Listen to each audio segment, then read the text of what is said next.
क्या धन दौलत ही जीवन की सबसे बड़ी पूंजी है या फिर रिश्ते और माता पिता का आशीर्वाद? एक बेटे ने अपने ही बुजुर्ग माता पिता को दूर कर दिया। समय बीता और नियति ने ऐसा खेल खेला कि उससे सब कुछ छिन गया। लेकिन एक माँ ने अपमान सहकर भी हार नहीं मानी और बन गई पूरे गांव का सहारा।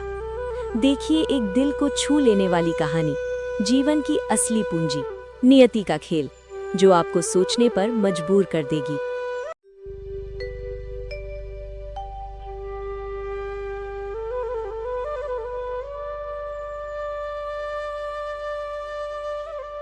जीवन की असली पूंजी, नियति का खेल।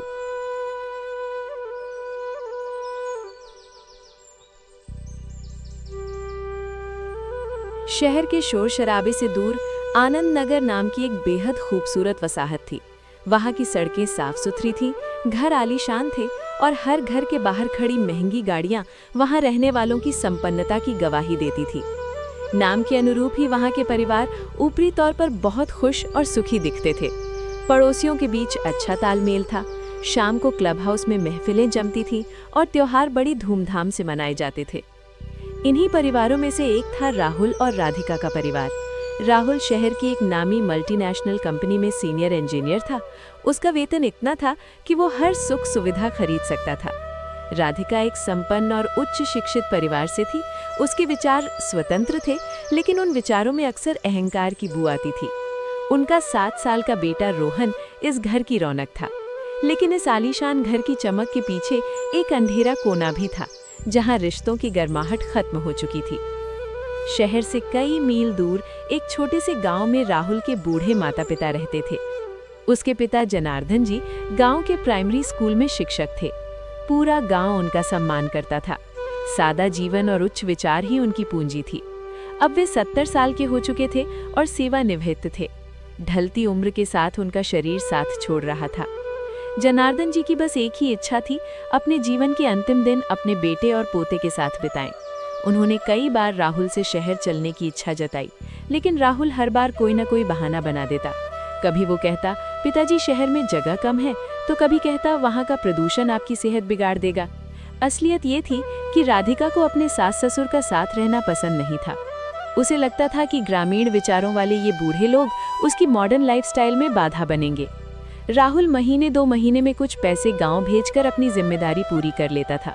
वो पैसे भेजने में भी नियमित नहीं था। जब कभी उसे गांव जाना पड़ता तो गांव के बुजुर्गों से टोकते, राहुल बेटा ये उम्र अकेले रहने की नहीं है, अपने माँ बाप को साथ ले जाओ। राहुल उनकी बातों को अनसुना कर देता और वापस शहर की चकाचौंध में खो जाता। एक दिन राहुल की माँ सावित्री देवी का संदेश आया। उन्होंने फोन पर रोते हुए कहा, बेटा तुम्हारे पिताजी की तबीयत बहुत खराब है, उन्हें अच्छे अस्पताल में दिखाना होगा, क्या तुम हमें शहर ले जाओगे? राहुल ने फोन पर ही झुंझलाकर जवाब दिया, माँ आप समझती क्यों नहीं, शहर में बहुत भीड़ है, अस्पताल महंगे हैं, मैं पैसे भेज दूंगा, आप वहीं किसी डॉक्टर को दिखा लें, जैसे ही मुझे छुट्टी मिलेगी मैं आपसे मिलने आऊंगा। दुर्भाग्य की बात ये थी कि उसी समय राहुल की सास अर्थात राधिका की माँ को मामूली बुखार हुआ था। राधिका ने घर सिर पर उठा लिया। राहुल आनन फानन में 2 दिन की छुट्टी लेकर अपनी पत्नी और बेटे के साथ ससुराल गया ताकि अपनी सास की सेवा कर सके। गांव के एक पड़ोसी ने, जो शहर किसी काम से आया था, राहुल को गाड़ी में सपरिवार ससुराल जाते देखा। जब ये खबर गांव पहुंची कि राहुल अपनी सास के लिए वक्त निकाल सकता है लेकिन अपने बीमार पिता के लिए नहीं, तो जनार्दन जी का दिल टूट गया। वो मानसिक आघात और बीमारी की मार नहीं झेल पाए। उसी रात अपने बेटे का नाम पुकारते हुए उन्होंने दम तोड़ दिया। राहुल गांव तब पहुंचा जब सब खत्म हो चुका था। अंत्येष्टि गांव वालों ने ही कर दी थी। सावित्री देवी का रो रो कर बुरा हाल था। राहुल 8-10 दिन गांव में रुका, लेकिन वहां भी उसका मन नहीं लगा। उसने माँ से वादा किया कि वो जल्द ही उन्हें शहर ले जाएगा और फिर अकेला शहर लौट आया। 1 महीने बाद समाज के दबाव में राहुल अपनी माँ को शहर ले गया, लेकिन उसने उन्हें अपने आलीशान फ्लैट के भीतर जगह नहीं दी। उसने घर के पिछवाड़े एक छोटी सी कच्ची खोली बनवाई और माँ को वहाँ रहने को कहा। राधिका ने साफ हिदायत दी थी, माँ जी घर के अंदर नहीं आएंगी, उन्हें जो चाहिए वहीं पहुँचा दिया जाएगा, मेरे मेहमानों के सामने उनका आना मुझे पसंद नहीं। सावित्री देवी, जिन्होंने पूरा जीवन स्वाभिमान से बिताया था, अब एक पराई जगह पर कैदी बनकर रह रही थी। छोटा रोहन अक्सर अपनी दादी के पास भाग जाता था। दादी उसे कहानियां सुनाती, उसे संस्कार सिखाती, लेकिन राधिका को ये खटकता था। वो राहुल से शिकायत करती, तुम्हारी माँ रोहन को बिगाड़ रही है, उन्हें वापस गांव छोड़ाओ। विडंबना देखिए, राधिका के अपने माता पिता अब उन्हीं के साथ रह रहे थे। रोहन का जन्मदिन था। राहुल ने एक बड़ी पार्टी रखी थी। शहर के रईस, दोस्त, बड़ी गाड़ियों में आने वाले मेहमान और राधिका की सहेलियां सब आमंत्रित थे।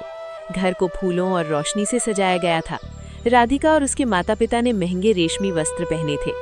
सावित्री देवी को राहुल ने सुबह ही चेतावनी दी थी, माँ, आज बहुत बड़े लोग आ रहे हैं, आप अपनी खोली से बाहर मत निकलना, आपका हुलिया देखकर लोग सवाल करेंगे। पार्टी शुरू हुई। संगीत की धुनें गूंज रही थी। बाहर हंसी मजाक का शोर था, लेकिन सावित्री देवी अपनी अंधेरी खोली में खटिया पर बैठी सिसक रही थी। उन्हें अपने पति की याद आ रही थी। आज अगर वे होते तो अपने पोते को आशीर्वाद देने के लिए कितने खुश होते। उसी समय राधिका किसी काम से खोली के पास आई। उसने सावित्री देवी को रोते देखा। उसने गुस्से में चिल्लाकर कहा, आज हमारे घर में इतना बड़ा जश्न है और आप यहाँ बैठकर रो रही हैं? क्या आप हमारे सुख को अपशगुन लगाना चाहती हैं? सावित्री देवी ने कांपते हाथों से अपने आंसू पोंछे और धीमी आवाज में कहा, नहीं बेटा, मेरी आंख में कुछ कचरा गिर गया था, इसलिए आंसू आ गए। राधिका ने झिड़कते हुए कहा, झूठी कहीं की, खबरदार जो बाहर आई, और पैर पटकती हुई चली गई। रात बढ़ी तो पता चला कि घर की नौकरानी बीमार होने के कारण नहीं आई थी। मेहमानों के लिए खाना और बर्तन समेटने का काम बढ़ गया था। मजबूरी में राधिका ने सावित्री देवी को अंदर बुलाया। उसने कहा, अपना चेहरा घूंघट में छिपाए रखना, किसी मेहमान को दिखना नहीं चाहिए, बस चुपचाप खाना निपटाओ। सावित्री देवी को 2 दिनों से तेज बुखार था। उनके हाथ पैर कांप रहे थे, लेकिन ममता और लाचारी के कारण वे काम करने लगी। पार्टी अपने चरम पर थी। रोहन अपनी दादी को ढूंढता हुआ रसोई में आ गया और उनके गले लग गया। वो दादी की मदद करने लगा। अचानक कमजोरी के कारण सावित्री देवी के हाथ से एक महंगी विदेशी कांच की डिश छूट गई और फर्श पर गिरकर चकनाचूर हो गई। आवाज सुनकर राधिका, उसके माता पिता और कुछ मेहमान भीतर आ गए। टूटी हुई डिश देखकर राधिका का पारा चढ़ गया। उसकी माँ ने भी आग में घी डाला। ये गांव के गवार लोग हमारी कीमती चीजों की कद्र क्या जाने। गुस्से में अंधी होकर राधिका ने अपनी बूढ़ी सास के गाल पर एक जोरदार थप्पड़ जड़ दिया। रोहन ये सब देख रहा था। अपनी प्रिय दादी का ये अपमान वो बर्दाश्त न कर पाया। उसने पास रखा बेलन उठाया और पूरी ताकत से राधिका की ओर फेंका तो राधिका तो झुक गई, लेकिन वो भारी बेलन सीधे उसकी माँ अर्थात रोहन की नानी के सिर पर जा लगा। सिर फट गया और खून बहने लगा। पार्टी का सारा रंग बदरंग हो गया। मेहमानों के सामने राहुल के परिवार की इज्जत नीलाम हो गई। राहुल ने जब ये सुना तो उसने सारी गलती अपनी माँ की निकाली। रोहन चिल्ला चिल्लाकर सच बता रहा था, मम्मी ने दादी को मारा, लेकिन राधिका ने उसे डराकर चुप करा दिया। अगले ही दिन राहुल अपनी बीमार माँ को लेकर गांव की ओर निकल पड़ा। गांव की चौखट पर उन्हें छोड़ते हुए उसने कहा, आज से तुम मेरे लिए मर गई, तुम्हारी वजह से मेरा घर बर्बाद हो गया। सावित्री देवी वहीं मिट्टी पर बैठ गईं। उनके पास न घर था न पैसा, बस आंखों में बहते हुए आंसू थे। गांव में सावित्री देवी अब अकेली थीं। टूटा फूटा मकान और यादें ही उनकी साथी थीं। गांव के मुखिया और पड़ोसी जो जनार्दन जी का सम्मान करते थे, उनकी थोड़ी बहुत मदद कर देते थे। एक दोपहर सावित्री देवी अपनी रसोई के लिए पास के जंगल से सूखी लकड़ियां इकट्ठा कर रही थीं। एक पुरानी झाड़ी के पास उन्हें जमीन से उभरा हुआ कुछ अजीब सा दिखाई दिया। उन्होंने अपने हाथों से मिट्टी हटाई तो वहां एक पुरानी धातु की पेटी मिली। पेटी के भीतर कपड़े की थैलियों में सोने के पुराने और बेहद कीमती गहने भरे थे। शायद ये किसी पुराने जमींदार का दबा हुआ खजाना था। सावित्री देवी एक नेक दिल महिला थीं। वे सीधे गांव के मुखिया के पास गईं और वो थैली उन्हें सौंपती। मुखिया ने उनकी ईमानदारी देखकर कहा, सावित्री बहन, ये आपकी जमीन से मिला है और इस पर आपका अधिकार है। जनार्दन जी ने जीवन भर निस्वार्थ सेवा की, शायद ये उसी का फल ईश्वर ने आपको दिया है। इसे आप अपने पास रखें और इससे अपना जीवन सुधारें। इधर शहर में राहुल की किस्मत ने पलटी मारी। जिस कंपनी में वो काम करता था वो दिवालिया हो गई। हजारों कर्मचारियों की छुट्टी हो गई, जिसमें राहुल भी शामिल था। उसकी जमा पूंजी शेयर बाजार और फिजूल खर्ची में खत्म हो चुकी थी। जिस घर पर उसने करोड़ों का लोन लिया था, बैंक ने उसे जब्त करने का नोटिस भेज दिया। राहुल की नौकरी चली गई और उसकी सारी जमा पूंजी मुकदमों में फंस गई। जिस आलिशान बंगले पर उसे नाज था, बैंक ने कर्ज ना चुकाने के कारण उसे जब्त कर लिया। संकट के इस समय में राहुल ने अपनी ससुराल की ओर देखा। उसे उम्मीद थी कि उसके अमीर सास ससुर उसकी मदद करेंगे, लेकिन जैसे ही राधिका के माता पिता को पता चला कि राहुल अब कंगाल हो चुका है, उन्होंने अपने रंग बदल लिए। जैसे ही राहुल की जेब खाली हुई, राधिका का माता पिता का असली चेहरा सामने आ गया। उसके माता पिता, जो पहले राहुल के घर में डेरा डाले हुए थे, तुरंत अपना बोरिया बिस्तर समेटकर चलते बने। राधिका रोती हुई अपने माता पिता के पास गई और कहा, पापा, राहुल की नौकरी चली गई, हमारा घर छिन गया, हमें अपने पास रख लीजिए। उसकी माँ ने नाक सिकोड़ते हुए कहा, हम तुम्हें अपने साथ नहीं ले जा सकते। हमारे समाज में हमारी एक इज्जत है, एक बेरोजगार दामाद को पालना हमारे बस की बात नहीं। राधिका के पिता ने अपना बैग उठाते हुए कठोरता से कहा, राधिका, जब तक पैसा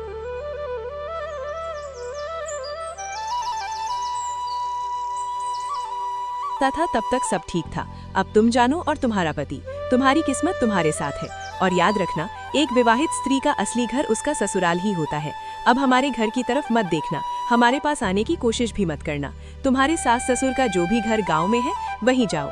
ये कहकर वे राधिका को उसी हाल में छोड़कर चले गए। राधिका के पैरों तले जमीन खिसक गई। जिस माता पिता के अहंकार में उसने अपनी सास को घर से निकाला था, उन्हीं ने आज उसे सड़क पर छोड़ दिया। मजबूर होकर राहुल, राधिका और रोहन अपने पुराने गांव पहुंचे। उन्हें लगा कि वहां वही टूटा फूटा मकान होगा, लेकिन वहां पहुंचकर वे दंग रह गए। वहां अब एक बहुत बड़ा और सुंदर बंगला खड़ा था। पास ही एक आधुनिक अस्पताल बन रहा था। राहुल अब सड़क पर था। उसे अपने उन बूढ़े माँ बाप की याद आई जिन्हें उसने ठुकरा दिया था। अपनी गलती का एहसास होने पर वो रोहन को लेकर गाँव पहुँचा। गाँव पहुँचते ही राहुल हैरान रह गया। जहाँ उसका टूटा फूटा मकान था, वहाँ अब एक आलीशान लेकिन सादगी भरा बंगला खड़ा था। बंगले के बाहर एक तख्ती लगी थी, जनार्दन स्मृति सदन। पास ही एक बड़ा सा भवन निर्माणाधीन था, जिस पर लिखा था जनार्दन चैरिटेबल हॉस्पिटल। राहुल भीतर गया। उसने देखा कि उसकी माँ एक ऊंचे झूले यानी बंगई पर बैठी थी। उनके चेहरे पर एक अजब सा तेज था। पास ही एक नौकरानी खड़ी थी। राहुल और रोहन को देख नौकरानी आगे आई और पूछा, आप कौन है, यहाँ क्या काम है? राहुल ने अपना परिचय दिया। सावित्री देवी ने अपनी नजरें ऊपर की। उनके चेहरे पर न गुस्सा था न ममता, बस एक गहरी शांति थी। उन्होंने नौकरानी से कहा, मेहमान आए हैं, इन्हें पानी दो और कहो कि जैसे आए हैं वैसे ही लौट जाएं। राहुल, राधिका दोनों सावित्री देवी के पैरों में गिर पड़े। राहुल फूट फूट कर रोने लगा, माँ, मुझे माफ कर दो, अहंकार ने मेरी आंखों पर पट्टी बांध दी थी, मेरा सब कुछ छिन गया माँ।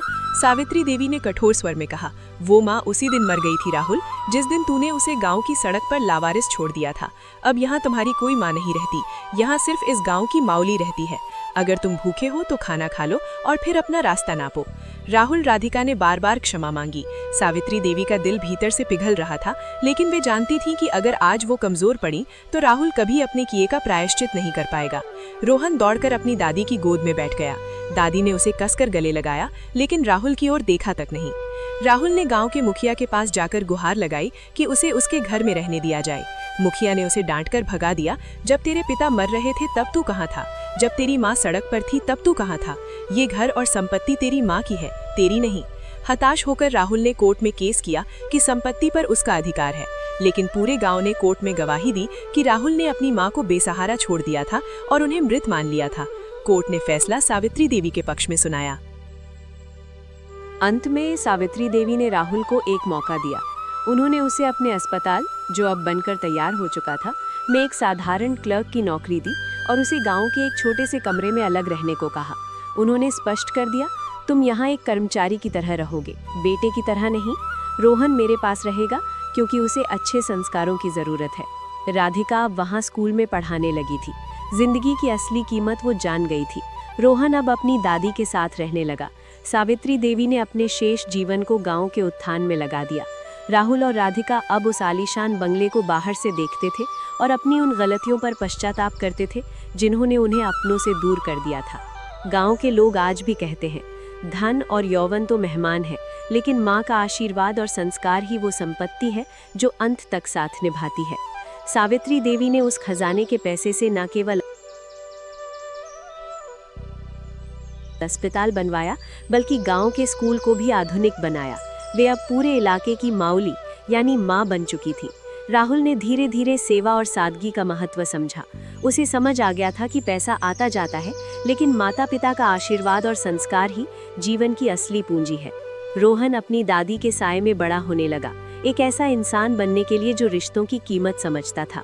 नियति ने अपना न्याय कर दिया था।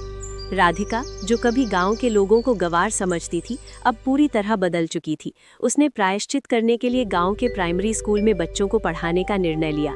जिस स्कूल में कभी उसके ससुर जनार्दन जी पढ़ाया करते थे, आज उसी की धूल भरी कक्षाओं में राधिका बच्चों को ज्ञान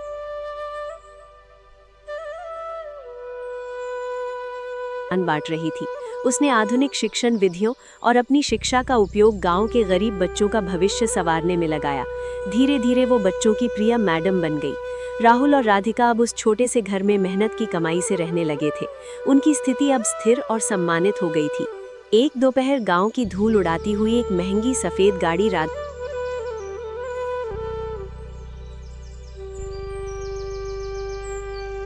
के छोटे से घर के सामने आकर रुकी। गाड़ी से राधिका के माता पिता उतरे। शहर में उनकी हालत भी थोड़ी खराब हुई थी और उन्हें खबर मिली थी कि राहुल और राधिका अब गांव में अच्छी स्थिति में है और सावित्री देवी के पास तो अपार धन है। वे बड़े ठाठ से राधिका के पास आए। उसकी मां ने बनावटी ममता दिखाते हुए कहा, मेरी प्यारी बेटी राधिका, देखो हम तुमसे मिलने आए हैं। हमें पता चला कि तुम यहाँ बच्चों को पढ़ा रही हो। हमें तुम पर गर्व है। राधिका ने उन्हें शांत भाव से देखा,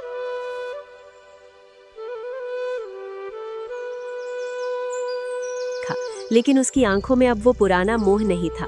उसने औपचारिकता के नाते उन्हें पानी पिलाया। राधिका के पिता बोले, बेटा, शहर में हमारा मन नहीं लग रहा था। हमने सोचा कि अब हम भी कुछ दिन तुम्हारे पास यहीं गांव की शुद्ध हवा में रहेंगे। आखिर पिता का घर और बेटी का घर एक ही तो होता है। राधिका खड़ी हुई और उसने वही शब्द दोहराए जो उसके पिता ने उसे सड़क पर छोड़ते वक्त कहे थे। उसने शांति से कहा, पापा, आपने ही तो कहा था कि एक विवाहित स्त्री का असली घर उसका ससुराल होता है। आज मैं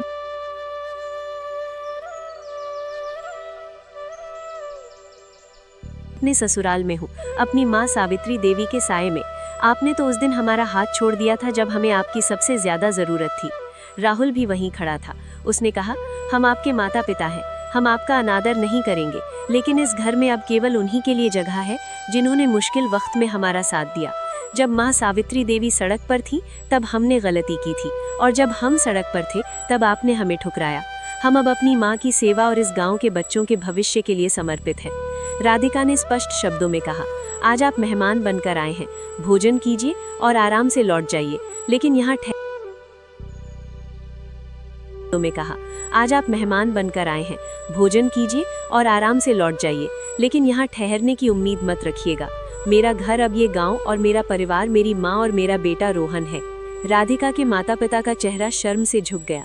जिस बेटी को उन्होंने बोझ समझकर त्याग दिया था, आज उसी ने उन्हें उनकी औकात और स्वार्थ का आईना दिखा दिया था। वे बिना कुछ कहे अपनी गाड़ी में बैठकर वापस लौट गए। सावित्री देवी दूर से ये सब देख रही थी। उनकी आंखों में आज संतोष के आंसू थे। उन्हें खुशी थी कि उनकी बहू अब सही मायनों में शिक्षित हो गई है, किताबों से नहीं बल्कि जीवन के अनुभवों और संस्कारों से। अब राधिका गांव की माउली यानी सावित्री देवी की परछाई बन चुकी थी। राहुल, राधिका और रोहन मिलकर जनार्दन जी के सपनों के अस्पताल और स्कूल को चला रहे थे।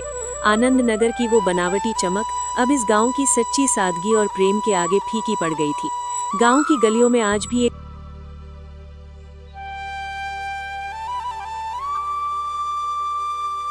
कहावत मशहूर है, जो अपनों को दुख देकर सुख खोजते हैं उन्हें अंत में तन्हाई मिलती है, और जो संस्कारों की राह पर चलते हैं ईश्वर खुद उनके लिए खजाना खोल देता है।